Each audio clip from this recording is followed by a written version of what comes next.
Salam alaikum, shalom. Today, I'd like to speak directly to the peoples of Israel and Palestine about the dangerous escalation in violence across the occupied Palestinian territory and Israel, especially in Jerusalem. I am dismayed, as we all should be, when I see young people, children, picking up weapons and seeking to kill. Let me be clear.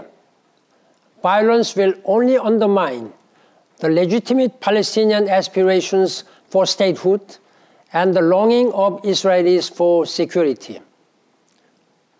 To the youth of Palestine, I say, I understand your frustration. I know your hopes for peace have been dashed countless times. You are angry at the continued occupation and expansion of settlements. Many of you are disappointed in your leaders and in us, the international community, because of our inability to end this occupation.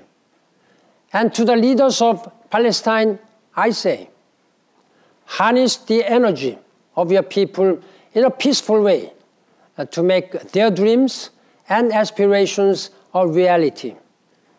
You have the right to live a decent life in dignity, respect, and freedom. I know that this is your goal.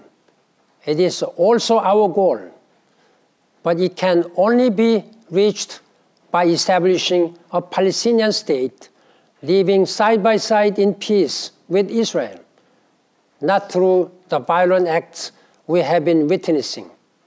I urge the youth of Palestine, as the future of your people and society, to turn your frustration into a strong but peaceful voice for change.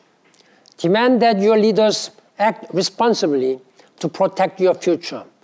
Demand progress for a political solution from your leaders, from Israeli leaders, and from the international community. I'm not asking you to be passive, but you must put down the weapons of despair. To the leaders and people of Israel, let me say, I appreciate your genuine concern about peace and security. I also understand the anger many Israelis feel.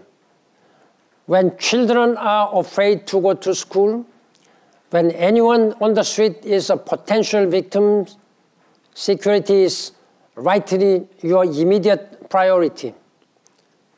But walls, checkpoints, harsh responses by the security forces, and house demolitions cannot sustain the peace and safety that you need and must have.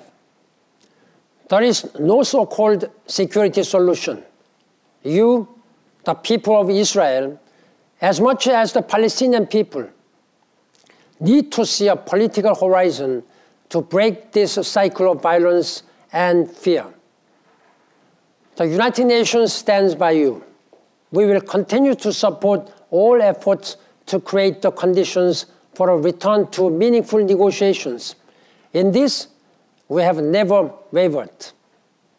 And to all I say, do not allow the extremists on either side to use religion to further fuel the conflict. Palestinian and Israeli leaders, stand firm against terror, violence, and incitement.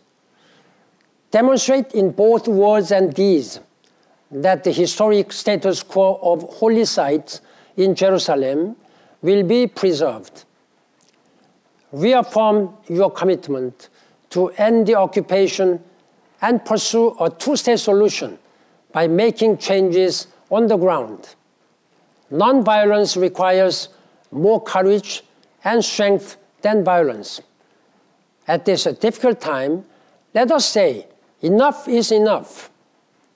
Let us stop the posturing and brinkmanship. Let us stop mortgaging the future of both peoples and the region. Let us get truly serious about reaching the only solution capable of durably stanching the bloodshed, the hatred, and fear of even greater conflict.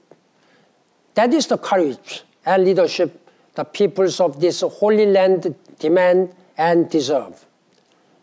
Shukran jazilan. Toda Rabba. Thank you.